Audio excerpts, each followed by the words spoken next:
Welcome to the 16th Open Seminars in Frontiers of Nuclear Physics. This seminar is organized by the Institute of Modern Physics, the key laboratory of nuclear physics and ion beam application, Fudan University, and the Shanghai Research Center for Theoretical Nuclear Physics, NSFC.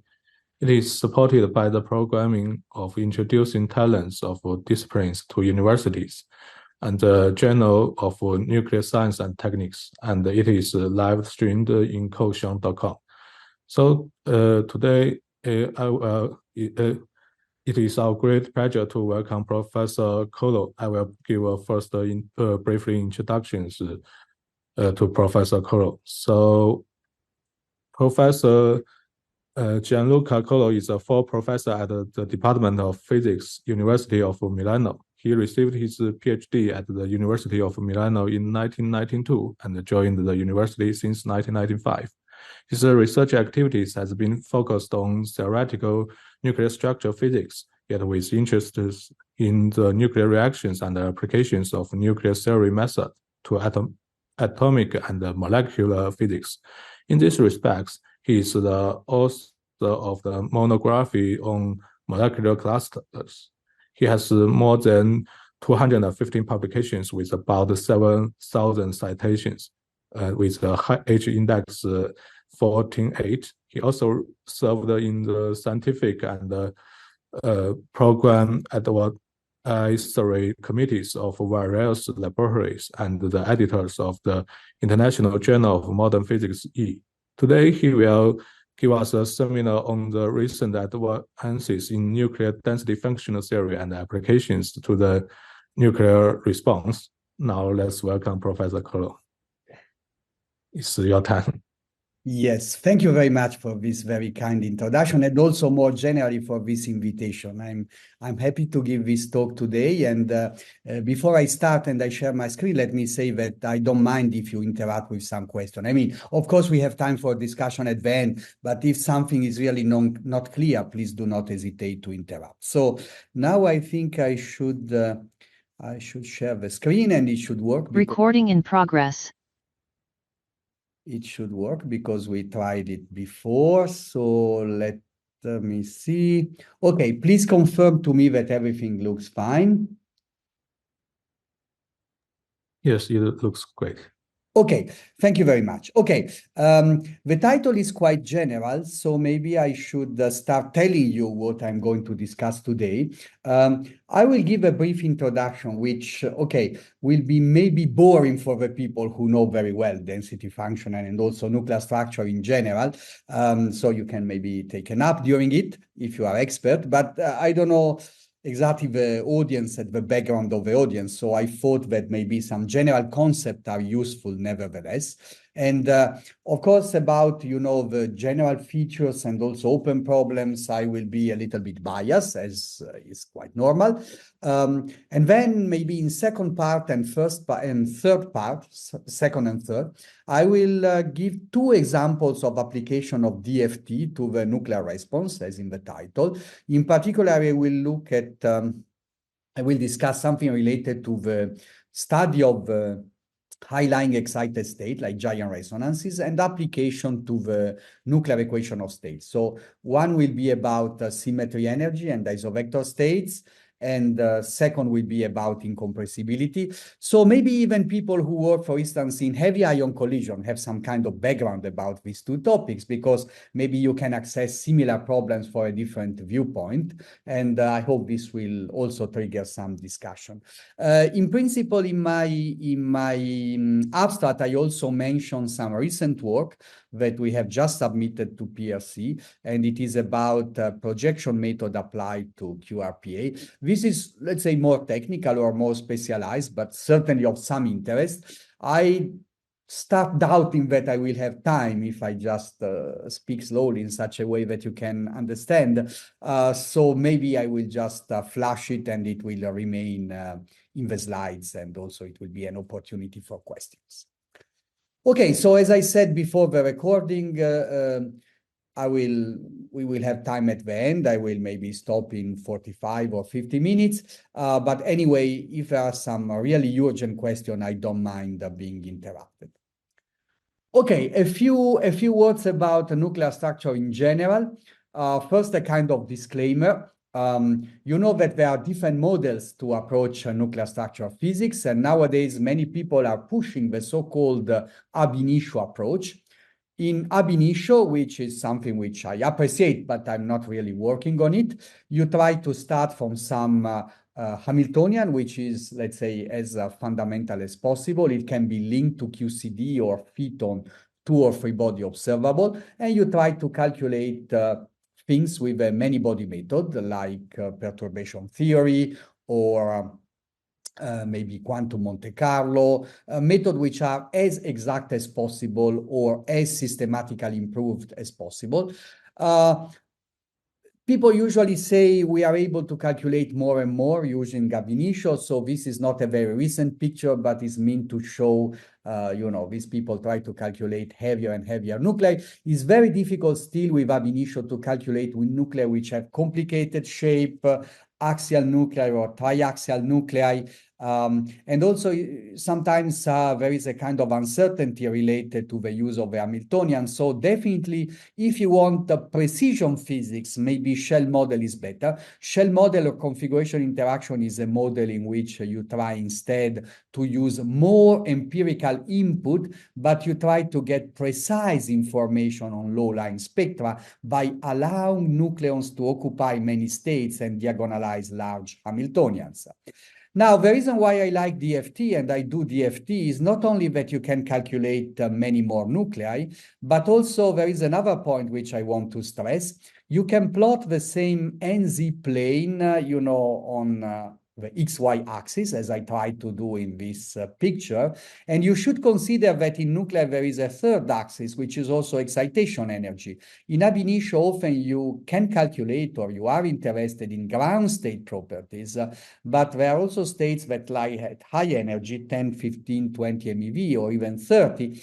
These are presently not accessible to ab initio, and I don't think they will be for the next 5 or 10 years. So this is why I try to depict DFT in this fancy way. I mean, we are able also to calculate excited states, maybe in a more systematic manner. And not only excited states, but also other phenomena that really require many more degrees of freedom or much more computational capacity than is possible for ab initio now. So if you want to calculate heavy nuclei, super heavy nuclei, complicated reaction, I mean, probably DFT is the only option. And today I'm not going to discuss much about neutron stars, but you can imagine in this NZ plane, there is a point which is, n going to almost infinity, like 10 to the 56 or 10 to the 55, and small fraction of proton. This is the realm of neutron stars. And again, these are not accessible to ab initio physics to a large extent. Also, this is a motivation to, let's say, study or consider DFT. DFT is a theory that actually is born for electronic system, Coulomb system. The name comes from the fact that you assume that the total energy, as I mentioned here in this slide, in the upper left corner, the energy is the integral of an energy density, and the energy density is related to the particle density. So this is of course an ansatz, but it is guided by a famous theorem which was shown by Hohenberg and Kohn many years ago in 1964. And the two guys showed that it is possible, at least in principle, to build an exact energy density functional. If you are able to build the exact one, then the energy of the ground state would be the minimum of the quantity that I have written in my first line, and the minimum would be the exact ground state with the exact density and exact energy. In principle, the theorem that I'm not going to show today, of course, it also shows that if you know the exact density, you can access all properties of the system. Now, the shortcoming is that not even for nuclear physics, but also for Coulomb systems, we have no precise idea how this functional is. So we can only build more and more accurate approximation to it. So it's not clear whether we are going to improve all the time, but certainly modern functionals are quite accurate, although I will argue that maybe we are coming close to a limit. So, of course, there is a lot of discussion nowadays, and I'm also working partly on it, but I'm not including this part in my seminar. Also, I will come back to it in maybe 5 or 10 minutes. You can argue that nowadays traditional ways to build functional have hit the limit. Maybe it's the time to think about new ways to build energy density functional based on link with ab initio or based with machine learning. This is another topic, let's say. Okay, so sorry. Existing functional are based on the so-called Kohn-Sham hypothesis or Kohn-Sham scheme. When I say that everything is based on the density, is not necessary, but it is always or often assumed that the density can be expressed in terms of some single particle orbitals. This is the formula that you see on the slide. Rho is the sum of the square modulus of some phi. Phi are orbitals.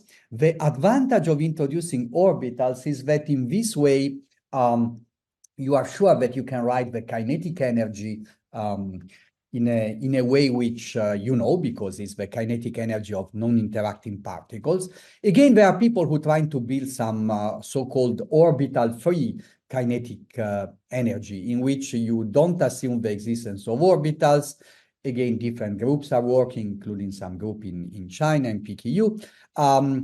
Let's stick to this Kohn-Sham hypothesis. So if you stick to this Kohn-Sham hypothesis, then when you minimize the energy, you add a constraint, and the constraint is associated with the fact that the orbitals are orthonormal, and this is what I'm discussing in this part. So you see that you subtract from the total energy some Lagrange multiplier that is a constraint that ensures that the orbitals are an orthonormal set.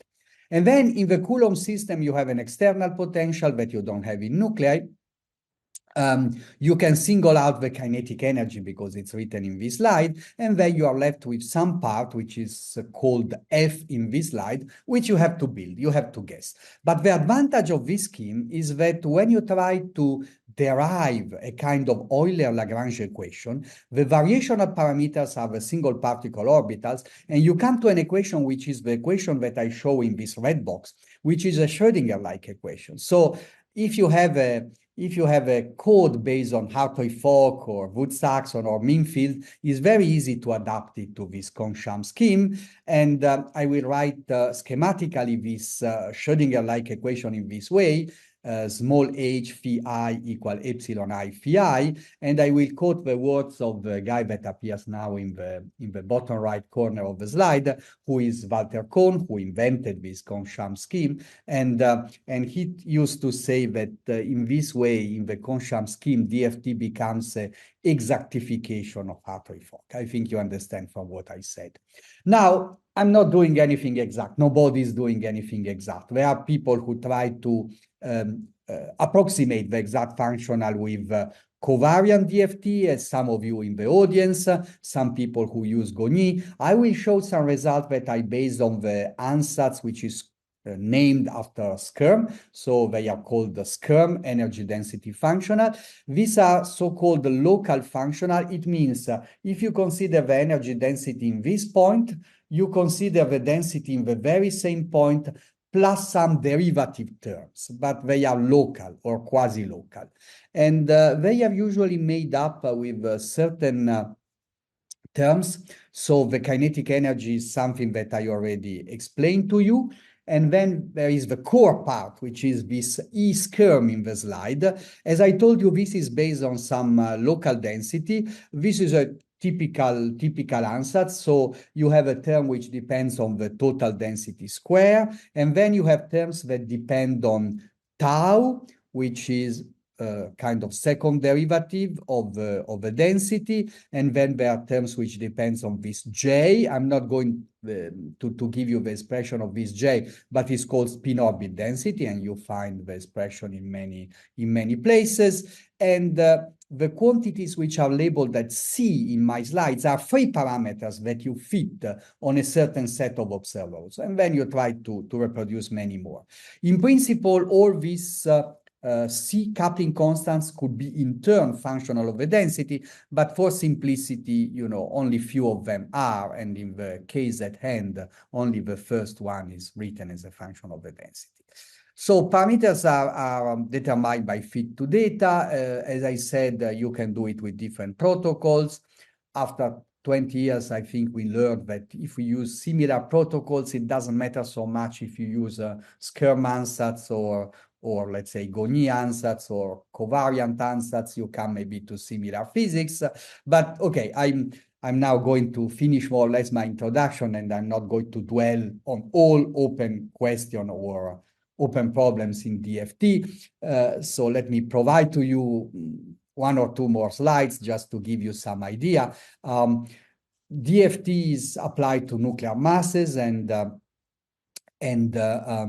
usually the accuracy of masses is 1 or 2 MeV.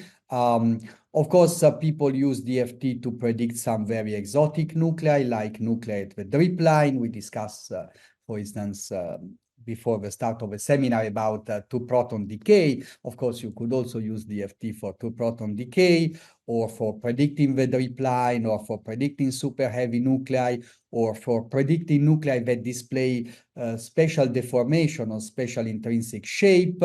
Then maybe you have to go beyond the simple Conchamp that I mentioned to you. So here you see something related to symmetry restoration and multi-reference. I'm not going to discuss it today. I'm going to discuss the point 1, 2, 3, 4, 5, giant resonance. So I will have one slide or more slides on it. So, and also, as I mentioned at the beginning, there are people who apply DFT to reaction, also reaction of astrophysical interest, beta decay, double beta decay. So, for instance, something that I'm not including in my talk today because I have to stay within the 45 minutes or 60 minutes, we are also interested in some excitation that may have some interest for electroweak reaction, like magnetic transition. This is a paper that is going to be published soon in PRC together with some also Chinese collaborators, Cao Ligang and students at the Beijing Normal University. So these are something that, is interesting not only for nuclear physics, but also for application. Now, I promise 1 or 2 slides just to give a kind of, how can I say, limitation. Of course, DFT cannot do anything, and there are many people who provide some criticism. Let me single out maybe 2 critical points.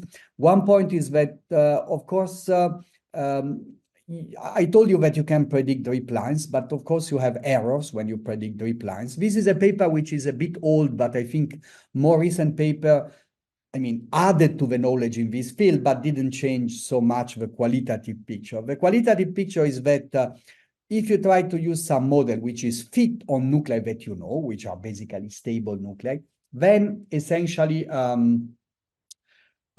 you fit parameters. You can have different way to fit parameters. You have some statistical or systematic errors, and this induces an error in your estimate of the drip lines. In the figure that I'm showing currently on the screen, the error on the drip line is this kind of pinkish, area, which can, boil down to maybe 8 or 10 mass units if you are in the heavy nuclei. Maybe you are more precise in the light nuclei for obvious reason. And this is a more detailed, let's say, cartoon in a paper that I mentioned. So if you use different DFT or different fitting protocols, you have difficulty to have a kind of unique prediction of the drip line.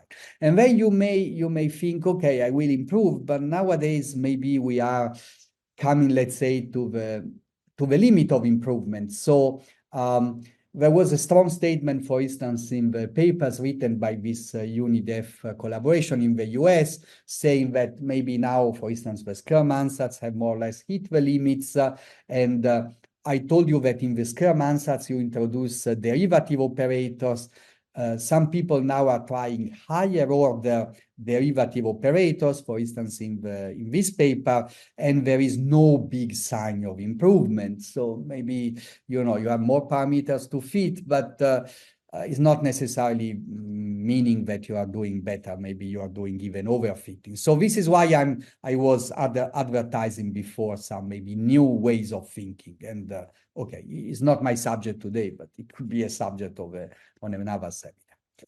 Okay, so since I have to move to the second and third part, I'm telling you that I'm mainly looking at application of DFT to giant resonances. What does it mean in practice? In practice means that we usually extend DFT to linear response, which is in the title of my talk.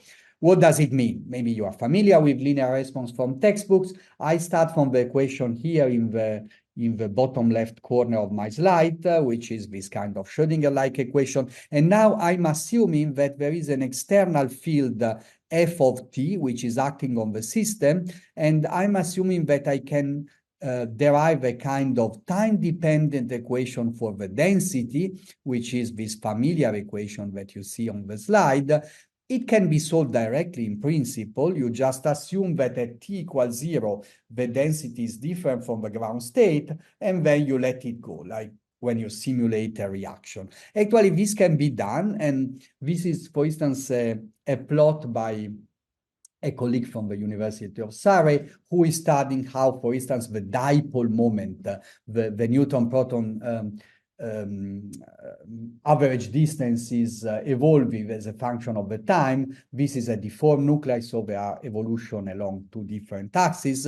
In our case, we linearize this equation, and the technical name for this approach is random phase approximation, or RPA, and we solve it in a matrix form, and this is also done by a code which we published already 10 years ago. Then recently we are publishing some more recent version of it.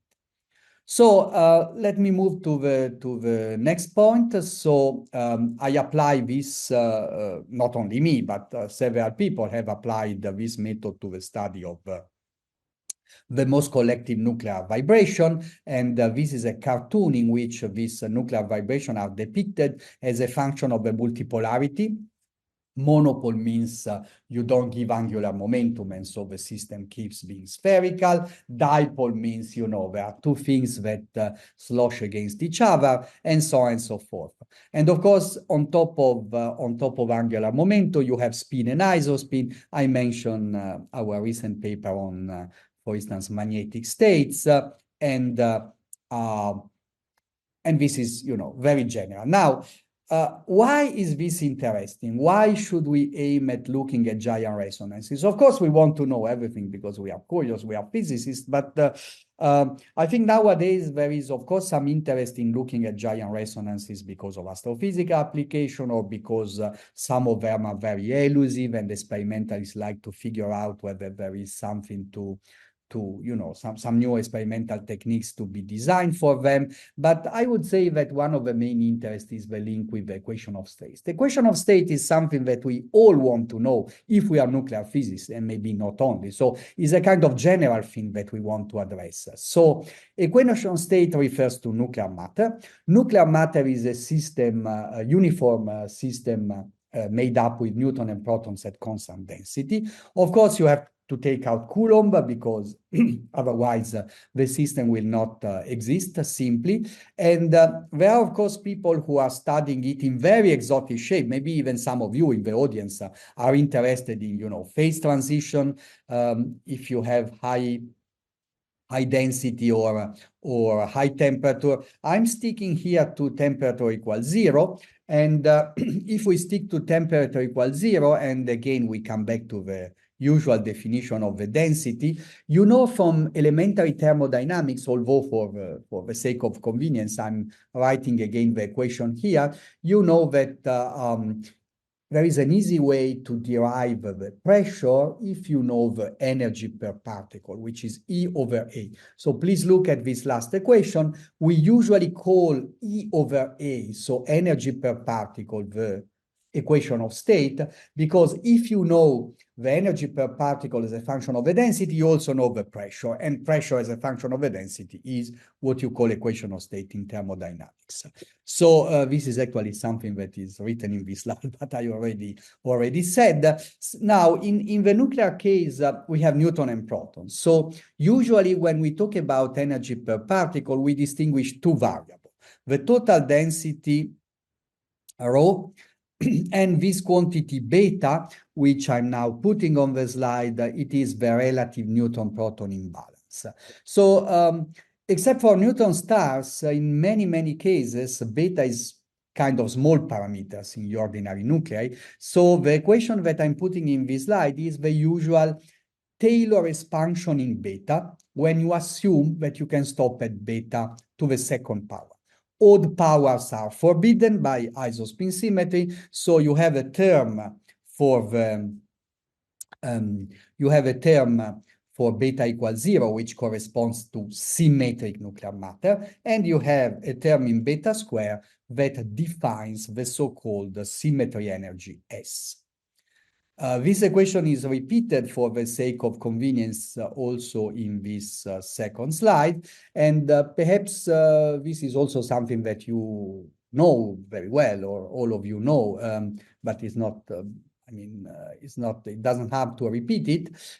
Usually you expect a behavior for these quantities like in the figure that I'm showing. So the symmetric matter is known to exhibit saturation, so it's the green curve. The Newton matter, we don't know the equation of state of Newton matter to a large precision, but we know that it has to grow up, and the difference between the two curves is this symmetry energy. Now, even if Newton matter does not saturate, it is kind of customary to assume to take as a reference point the saturation density of symmetric matter and expand everything around this point.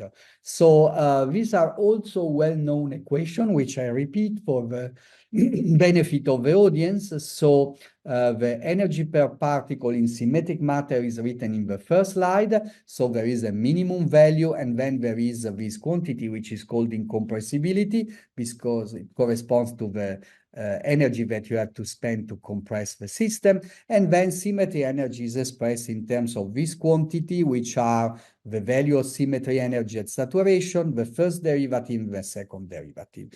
These quantity J, L, K, sim are subject of many investigations. So these are papers in the last decade, I would say, that give a kind of summary of what we know. Again, I give you a summary in one slide, which is a bit poor, but it's still a reference. We know that J is around 30 MeV, L can be 40, can be 60, can be 80. What we know with good precision, even if, we have still large error bars, because J is known up to maybe 10%, but L is subject to larger uncertainties. What we know is that there is a kind of clear correlation between this parameter L, which is the derivative of the symmetry energy, and the neutron skin, which is the difference between proton and neutron radii in the nuclei, and which is something which is depicted in the lower right corner. Forget the other figure, because I think I don't have time to comment it.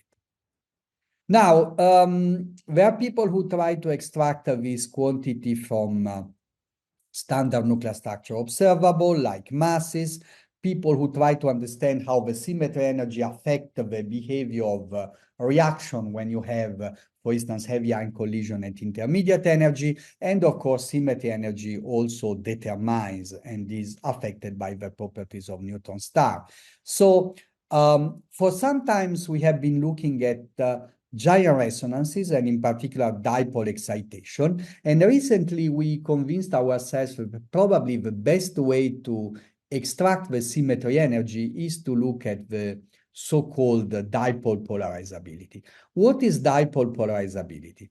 You know what is polarizability from your undergraduate class in, let's say, electromagnetism. So if you were able to put the nucleus in a big capacitor, I mean, not big, but, you know, able to create a strong electric field, which we are not able to do, of course, then the electric field will displace, you know, proton with respect to neutron. Actually, it will only act on protons, but because of the center of mass conservation, the neutrons will go the other way around, and you could measure the induced dipole moment, and so the dipole polarizability. Now, this is not possible, but it is possible to show that if you excite dipole modes in a reaction, for instance, a PP prime at high energy, as it is done in several labs, including Osaka or Itemba at Cape Town, if you do a kind of a reaction and you only excite the dipole mode, the inverse energy weight tensor rule,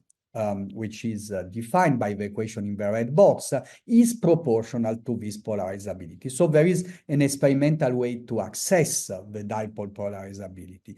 Actually, this was proposed already a long time ago by Migdal, the famous Russian scientist, who also proposed the equation that you see in the gray circle. This is a very simple equation if you remember your study of molecules. It's telling you that the polarizability is basically proportional to the size of the system, which is true, for instance, if you consider polarizability in molecules.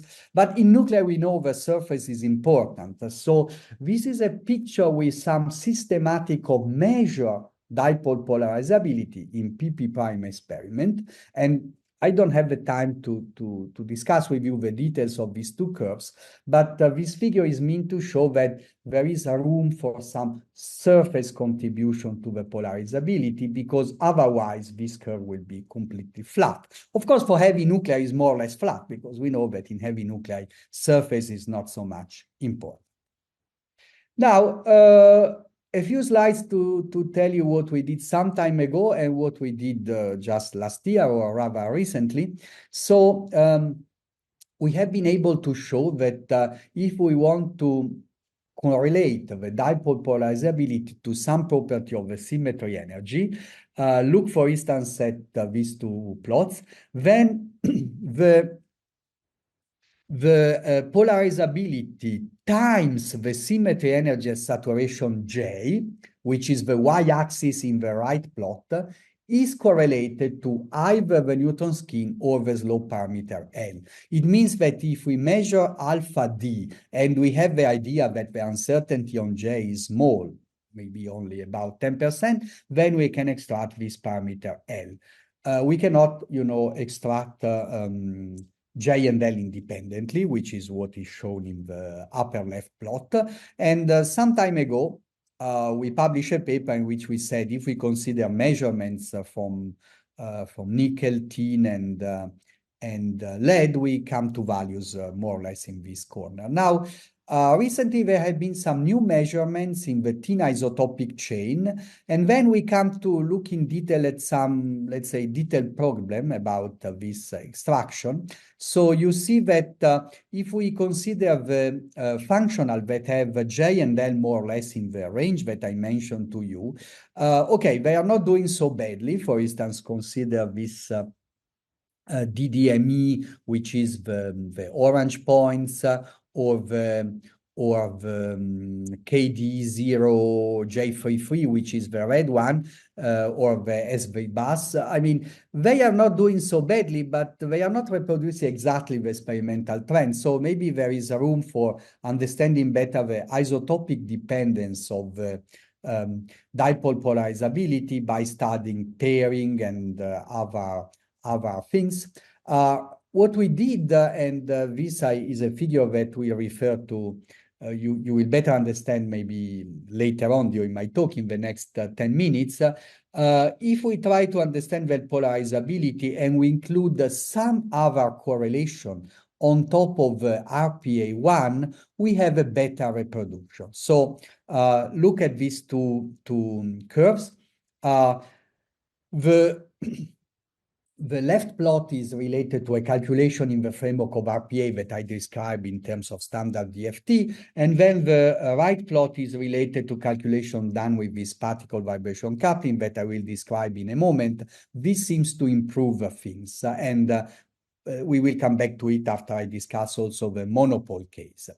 So what I want to say as a conclusion of this part is that in any case, even if we now try to understand better the pairing contribution or other, detailed shell effects contribution to the polarizability extracted from tin, if we stick to our basic results, we extract with our analysis some values of the Newton skin, for instance, in lead or in tin, which are not exactly the same that has been extracted from the recent experiment in JLab, PREX and PREX2, and in case of calcium-48 CREX.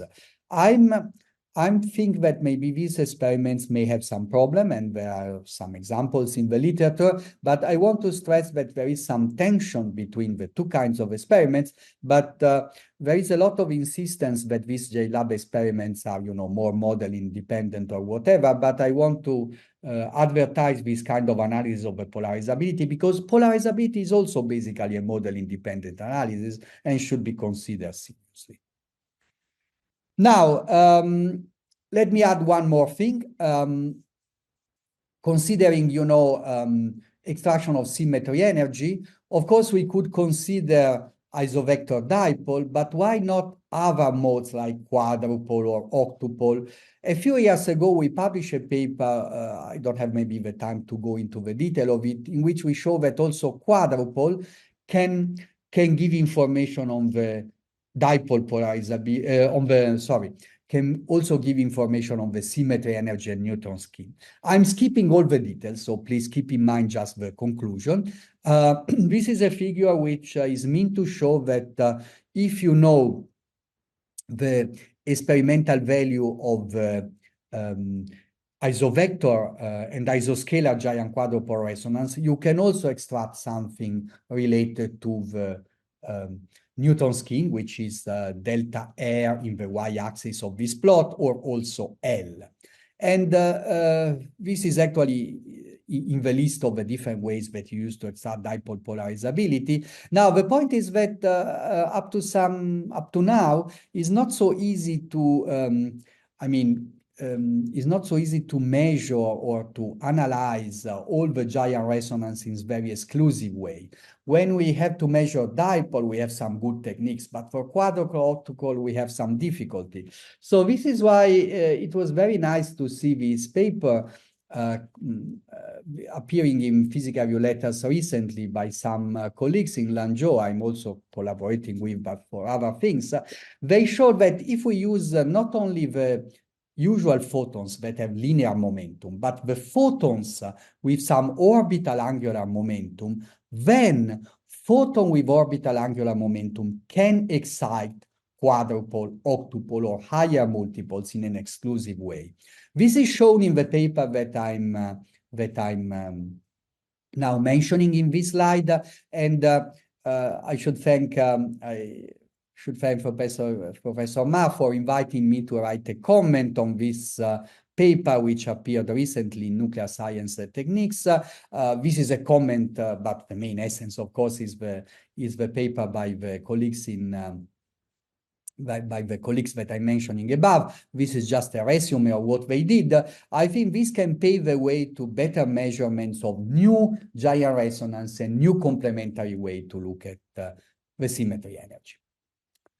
Now, in the last maybe 10 minutes, I think if I want to stick to my time, since we started at 5 past, yes, I should maybe conclude in 10 or 15 minutes. In the last 15 minutes, I want to show another recent progress that we accomplished in the understanding of giant resonances and the equation of state.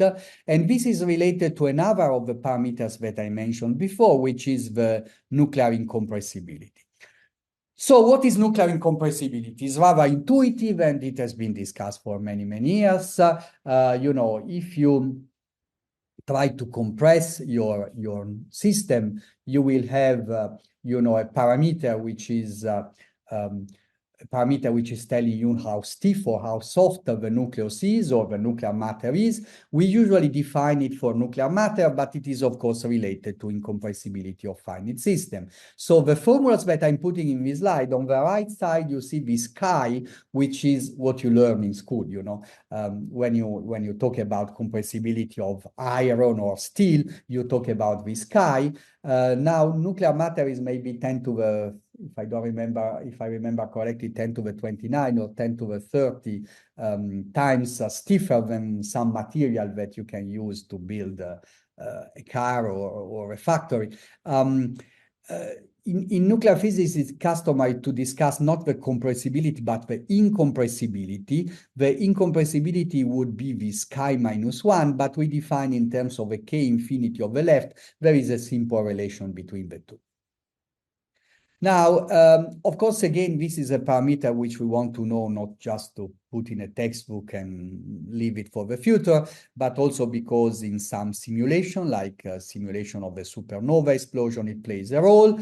Again, I think some of you may be familiar or may have even worked on the, you know, understanding of incompressibility related to the collision between heavy ions. Recently, you know, there is a big excitement in the science community because of the observation of gravitational wave, or the so-called multi-messenger astronomy. You can observe from neutron star merging neutrinos, electromagnetic signal, and gravitational wave. And for instance, in this paper, which is a paper of mid of 2022, so 1.5 years ago, it was shown that even from the numerical general relativity analysis of the gravitational wave, you can have a link with the equation of state, including incompressibility. This is quite interesting, I think, for, of course, it adds some interdisciplinarity. Now, starting from maybe the 90s, 80s, when the nuclear giant monopole was observed, the idea was, okay, I cannot measure, you know, how nuclear matter can be squeezed, but I can measure how a nucleus can be squeezed. And so I can measure the energy of the giant monopole resonance, which is this breathing mode of the nucleus. The higher the energy, the stiffer the nucleus. And then I can imagine a correlation plot, like the correlation plot in the left part of this slide, in which if you take a functional with higher value of incompressibility, the energy of the monopole would be larger.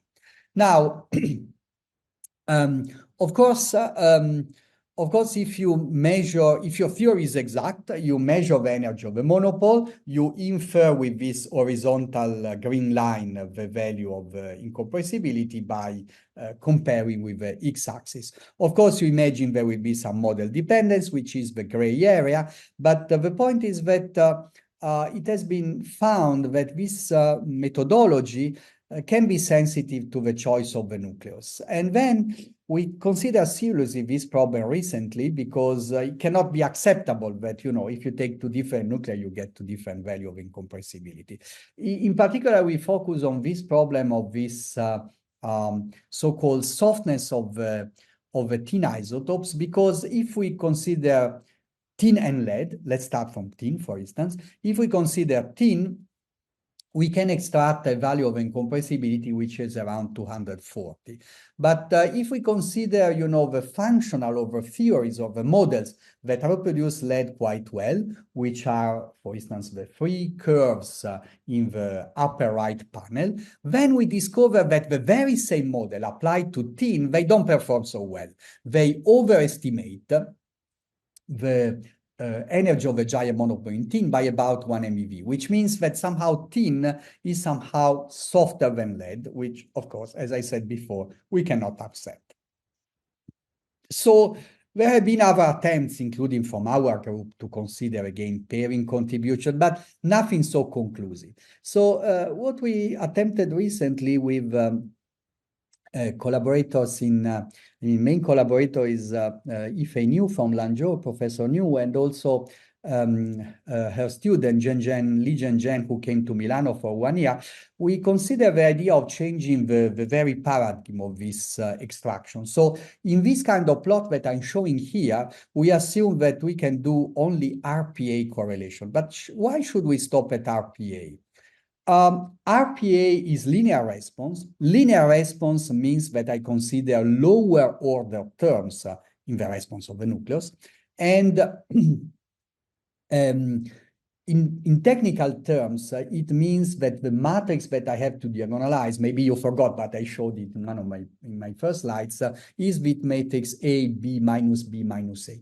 Now, let us assume that we go beyond the linear response. Of course, there are different recipes, but one recipe to go beyond the linear regime is to consider this further contribution of so-called particle vibration coupling.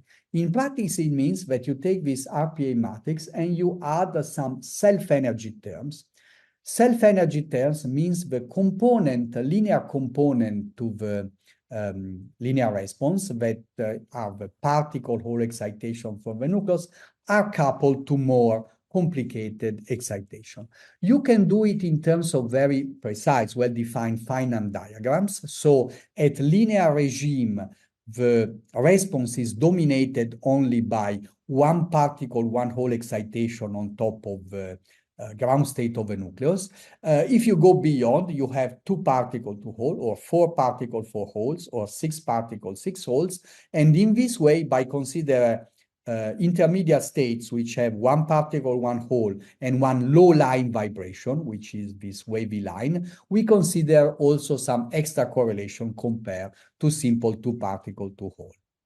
This is a well-known theory, but what we did was to somehow push it to the very extreme, let's say. We have tried to be very consistent. We have extended to the case with pairing, and we have also made many check to consider all possible modes to be, fully convergent in the numerical results. This has not been done before.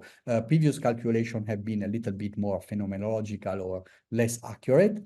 And here there are some numerical details, but maybe this is just if you have a question, is not needed. Please trust me or check the paper by looking at the fact that we have tried to consider all possible sources of theoretical error, and we have tried to be as accurate as possible. We have also used the so-called subtraction technique, which is again based on some theoretical idea, which I can explain in case of some question. Let me go to the final result of this approach. Now we can find within this RPA plus particle vibration coupling, including pairing, a consistent description of monopole in tin, lead, and also calcium and zirconium. So we have a kind of, let's say, universal model with single unique compressibility to explain all modes. There is also an extra point to be considered that in the linear response, you cannot reproduce very well the shape of this resonance, in particular the width. Look at the figure that I'm showing on the screen now. So the QRPA, so the linear response, which is this kind of dash dotted line, it's a curve which in which we put some width by hand, because in principle this is a discrete calculation, and in any case it underestimates the experimental width if you look at the crosses. If you look at the blue curve, this is a genuine calculation. The width is coming out because of this coupling between simpler components and higher order component like this 2 particle, 2 hole, or 1 particle, 1 hole, 1 phone. Of course, the results will depend on the particular Skirm interaction. These are results with a specific one, which is marked here. This is found to reproduce well tin, but also calcium 48 and lead 28. Okay, maybe in calcium is not perfect, but I would say it is doing quite well. And this means that the associated incompressibility, which is around 229.35, is good value of incompressibility. The final figure that I want to show, because adding maybe one small thing more and coming to my, let's say, conclusion, the main figure is the one which is also in the paper, which is mentioned here. look at these two plots, which especially, for instance, the upper one deals with the compatibility between tin and lead that I try to discuss. So experimental value of the giant monopole resonances are in these light blue shaded areas. And if you consider RPA results, they are along the black line. So, of course, there is a correlation between the energy in tin and the energy in lead, as you may understand. But this correlation within the linear response is keeping the results far from the area in which you are compatible with the two nuclei. But if you include this further correlation, particle vibration coupling on top of RPA, the curve moves down and you are closer. You are basically consistent with the two nuclei. In calcium-48, which is the lower plot, we don't precisely hit the center, but okay, we could say we are within 2 sigma, and in any case, there is a significant improvement if we improve our theory. So this paper has been published last autumn in PRL, and there are, of course, more details, especially in the supplemental material. We analyze why there is this shift between the RPA energy and the energy that we get at a higher order of approximation. Again, I'm not so sure I have the time to discuss it now, but in case of a question, I can basically explain why this shift is larger in tin than in lead, and so why there is final compatibility between the two. This is the reference of the paper, and again, this has been commented with very, very nice words, I would say, by Mushin Harake in this paper in Science Bulletin. So this is very, of course, very nice for us. This is a solution of a long-standing puzzle which brings us closer to defining well what the nuclear incompressibility is. Okay, so I think, as I said, I started at 5 past, or maybe in 3 minutes I will do at 45. Maybe is good time to come to the conclusion, more or less. Let me say things in this way. I will not discuss, as I expected, actually, the projected RPA in detail, but maybe I will use 2 or 3 minutes to tell you what it is and when we are doing this, and what is the relationship with what I have discussed in the last 40 minutes. So this is a work that we did in collaboration with some people from CEA-Saclay, close to Paris in France, and also from INFN Catania. The paper has been submitted, but actually the paper can also be found on arXiv. So you can find it, you can read it, you can contact me if you have any question. But let me give you some general idea and some motivation. You know that if you have a system which is intrinsically deformed, this is giving rise to different phenomena compared to a spherical system. This is known in nuclear physics since the Bohr-Mottelson work on the Bohr-Mottelson Nobel Prize. So you remember that basically the difference between spherical nuclei and deformed nuclei is the existence of rotational bands in deformed ones. Even in giant resonance, deformation is giving rise to some consequence, and this is the subject of this slide. For instance, if you have giant monopole, this kind of breathing mode in a deformed nuclei, it turns out that you have 2 peaks in the experimental spectra, and these 2 lines, the blue and the red, are calculations by Yoshida-san, who is now in RCMP Osaka, that show that you can reproduce the 2 peaks if you allow deformation, and not if you are in the spherical case. But there is a problem which has never been attacked to some surprisingly, in a sense, which is, when you measure the monopole response, you measure it in the lab frame and not in the intrinsic frame. So, of course, the form system is going to rotate in the lab frame. And as people who do GCM or multi-reference calculation know very well, you have to project to good angular momentum, or in other words, to go from intrinsic to lab frame. For some reason, this has never been done in RPA, although there have been some kind of let's say, proposal how this should be done. And so we recently attacked this problem. So what I'm not going to do is to discuss this in detail, but as I said, we have some results so that are discussed in detail in the paper. So we are now able to, let's say, calculate projected RPA. And so, as you can imagine, the general idea is to use it in order to understand whether this link between giant resonances and the equation of state that I discussed mainly in the case of spherical nuclei will hold true if we go to general case. So this brings me to my conclusion. So I hope I convince you that there are interesting things still to be done in DFT. I focus on this, let's say, link with the equation of state and study of, precise, determination of the symmetry energy, consideration of pairing, consideration on correlation beyond the linear response, many, many things. I think the main conclusion are that we now are kind of confident that we are able to study the dipole polarizability quite well. We also have some new perspective of studying polarizability maybe in higher multiple if this idea of using orbital angular momentum photons becomes reality. And we have a tension with the results by PREX and CREX, but we believe it's not necessarily that these people are right and wherever kind of analysis is wrong. There is room for some more detailed analysis. And then I advertise this recent conclusion of a giant monopole, which I think is kind of general interesting only. And I also mentioned this perspective for deformed nuclei. I hope this has been of some interest for you, and I thank you for your patience and your listening. Thank you very much for the very nice talk. So now is question time. So people who has questions, please raise your hand or unmute yourself.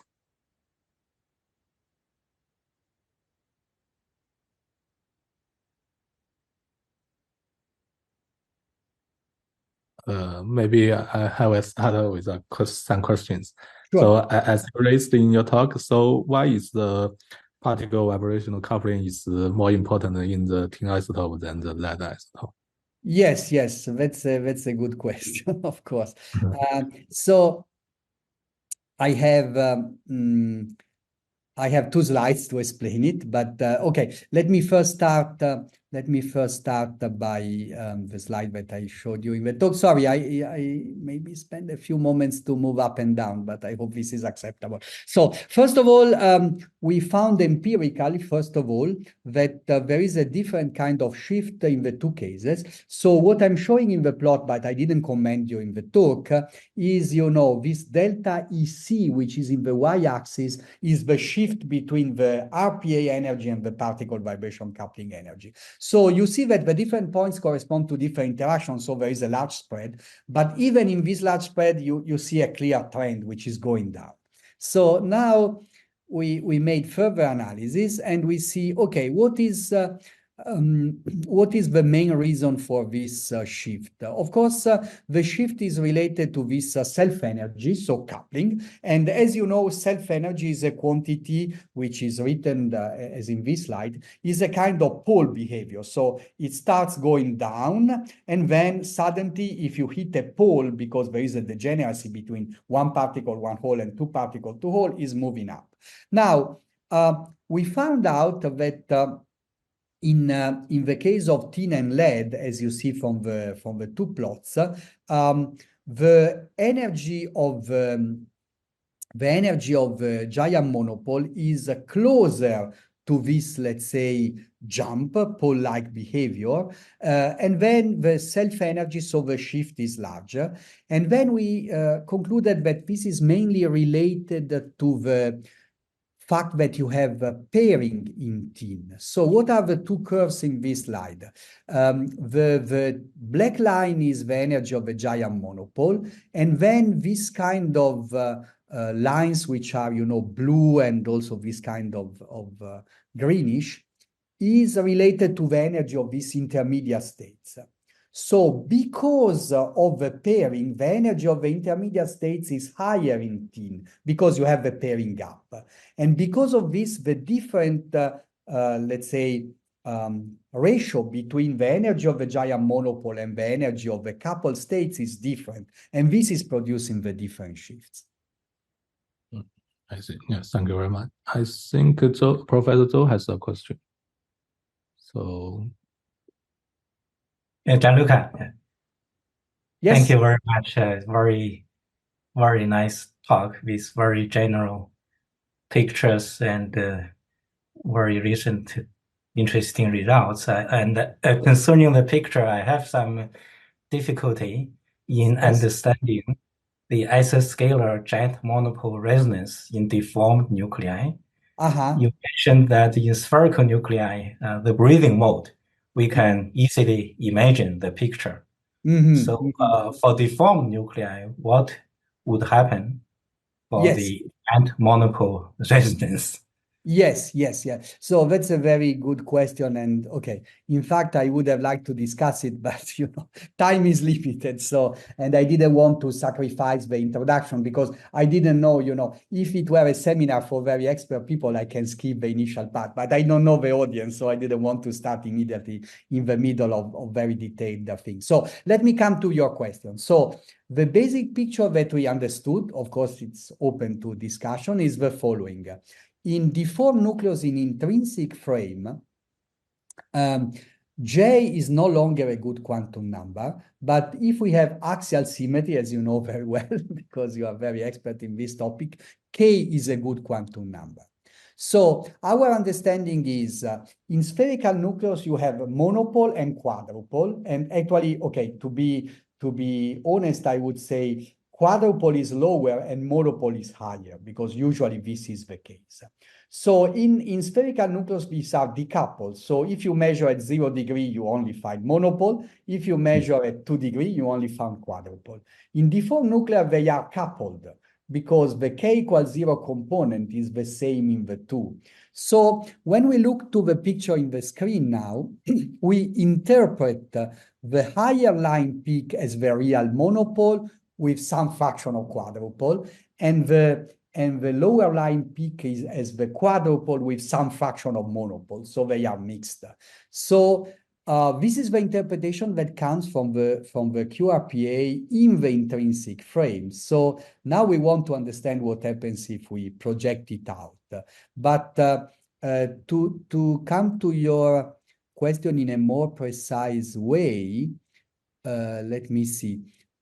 For instance, when we did our analysis, you see that we find, to confirm what I'm saying, let's say, let's look at the picture that I'm showing now.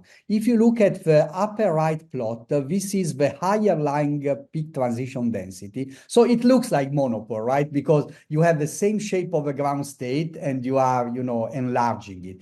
But if we look at the lower state, this is the transition density. So I don't know if it's very intuitive, but to us, it looks like because this transition density has nodes of different value of theta, because this is in R and Z, okay? So a different, a kind of horizontal line correspond to a given theta. This looks more quadruple-like.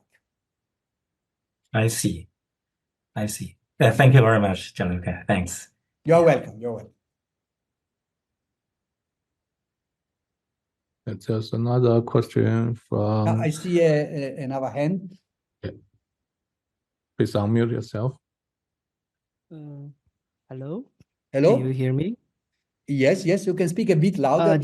Dear Professor, I watched your speech. It's very astonishing and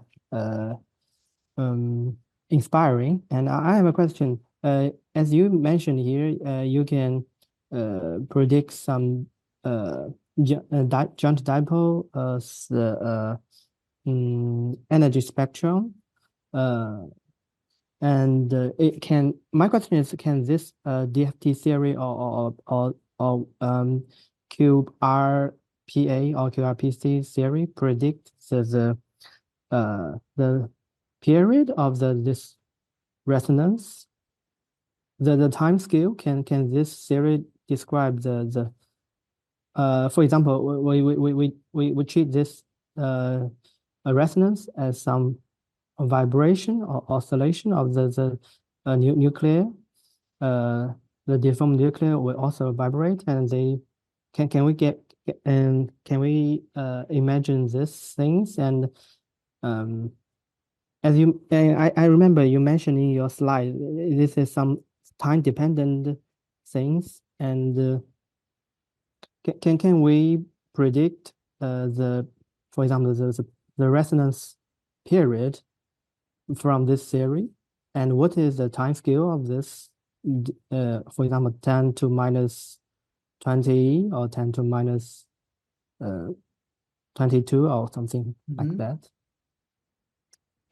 Okay, let me see if I understand your question correctly. So are you referring to this picture when you talk about time scale? Yeah, probably. Yeah.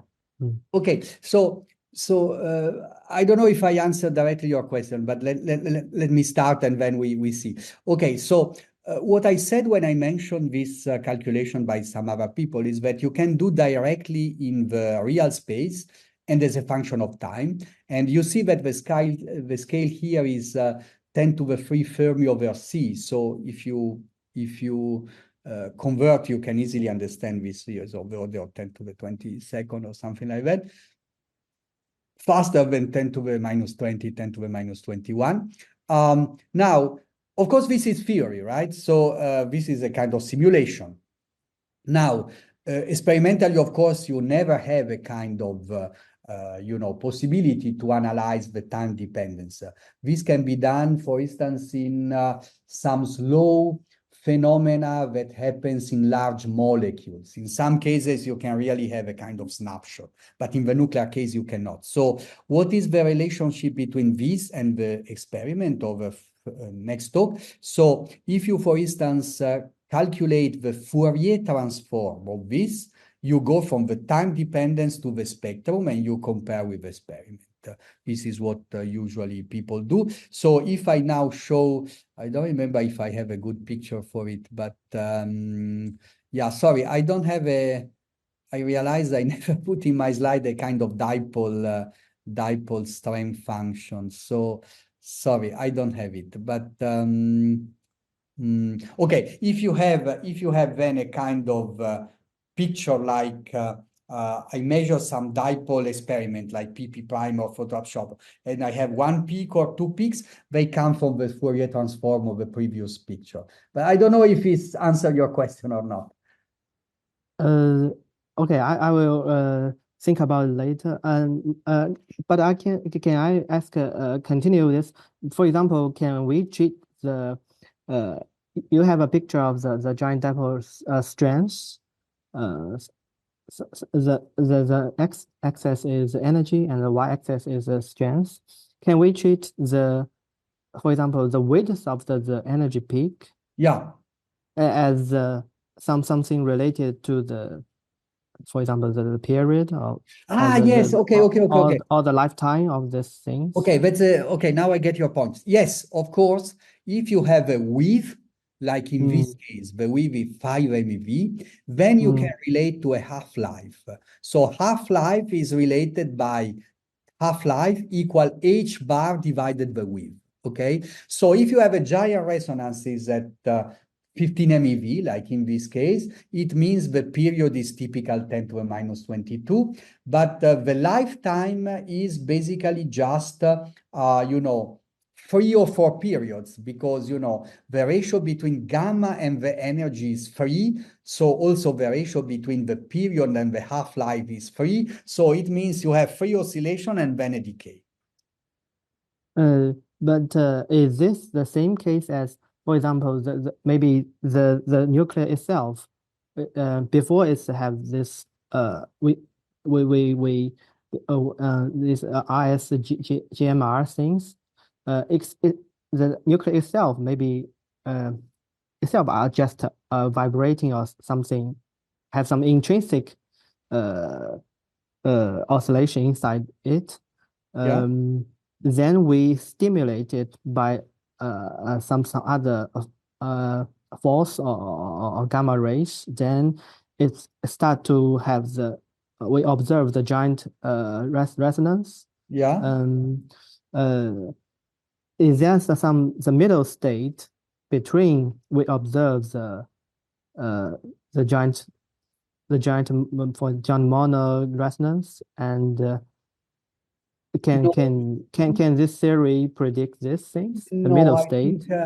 I mean, in the theory, our excitation is just one step, So our picture is that we excite immediately the state. We don't have a kind of 2 or 3 step process. But in the decay, we can have, 1 step, 2 step, 3 step. So our picture is the state is excited directly by, as you say, external field can be gamma, can be alpha particle, can be proton. We immediately go to the excited state, and then excited state can remain or decay in 1 step, or decay in 2 steps, or decay in 3 steps. And the reason why we believe this is exactly what you mentioned, so time scale. So there is a kind of longer, let's say, time scale for the decay, but the time scale for instance, projectile target interaction in a direct reaction is more or less similar time scale with the period of the resonance. So we don't imagine a kind of intermediate step. Okay, and my last question: as you see, the spectrum has multiple peaks, so does it means that the period will the resonance will have different period corresponding to different energy peak? Yeah. So the picture is ideally you would imagine you have just one breathing mode, so one period. So Fourier transform one peak. Of course, the reality is more complicated because the nucleus is just not a piece of rubber that has just one oscillation. You have quantum states, so you have different microscopic components. So it means you just don't have one collective states, but maybe you have 2 or 3 different possibility of oscillations. So 2 or 3 different waves. And when you do Fourier transform, you get 2 or 3 different peaks. Of course, if your question is this reality or is this theory, that's a very interesting question. There are some people who have been trying in the last decade to look at the different scales. It means, if you look at this picture, roughly speaking, you have one scale, we have a large peak. Then you look a bit closer, you see 2 small peaks. Then you look again closer and you may see, some small up and downs. These kind of things can be done by using the keyword is wavelet analysis. Some people did wavelet analysis for the experimental curve and theoretical curve and compared. And the result is not perfect, but not so bad. So basically, theory can reproduce, this small structure, not perfectly. Thank you very much. You're welcome. There's another question from Shuan Jian. Please unmute yourself. Hello, Professor. Am I audible? Yeah, you are. Okay. Thank you so much, Professor, for this wonderful presentation. I have a question from your slide number 11. Can you please go on that? Yes. Just I need... Okay, maybe you can start formulating the question unless... I have the query from this picture of this dipole moment you have shown here. So in this picture you have shown some fluctuations along this minor axis and symmetry axis for this dipole moment. Yes. So does it mean that these fluctuations will also change the shape of the nucleus with respect to time? Or does it mean it shows some unstable behavior, if I understand it like that?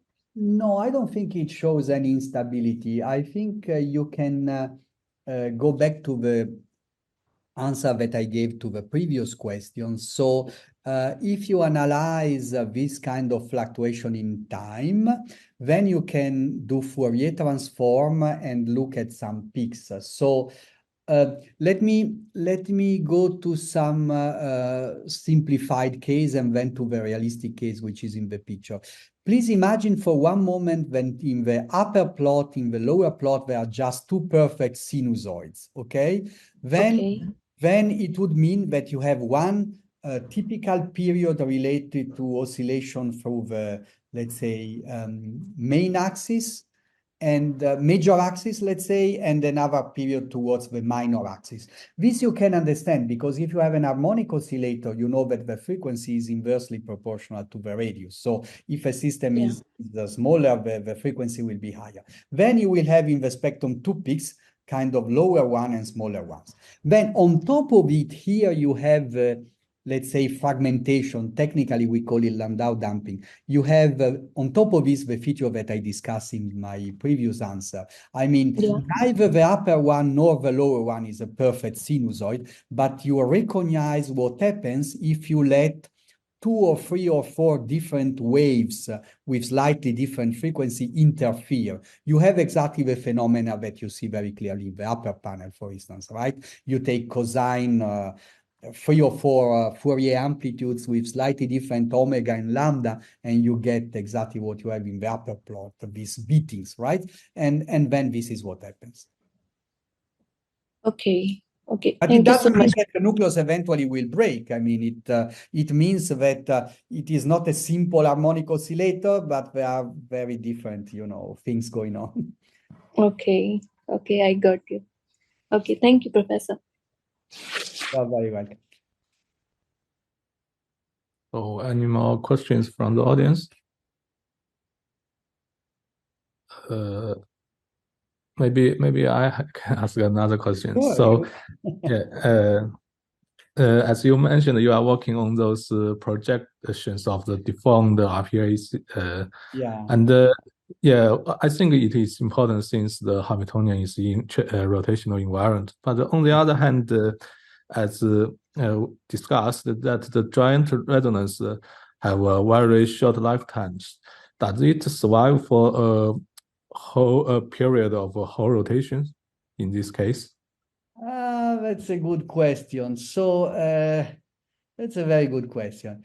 We think so, but of course we cannot prove it. I mean, the point is,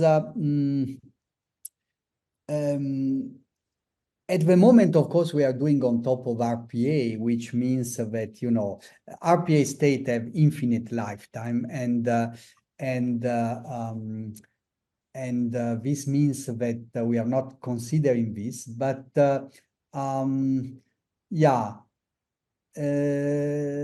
maybe one day we should ask this question more reasonably. Okay, one way to answer this question or to understand the thing maybe is the following. So actually, we are now doing something which maybe you know what I'm meaning. We are actually starting from the simpler approximation, which is we first solve the RPA and then we project the state, which is called projection after vibration.